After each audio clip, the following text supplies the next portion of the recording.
How to reduce or stop snoring? 3 steps.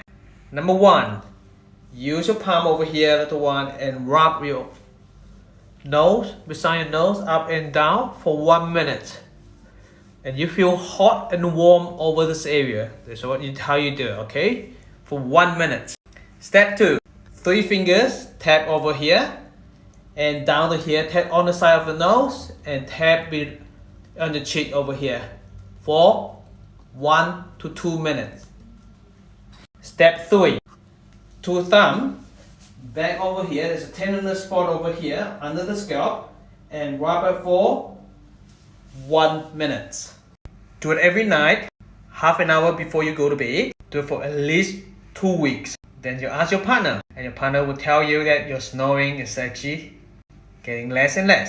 Follow me on TikTok for more tips.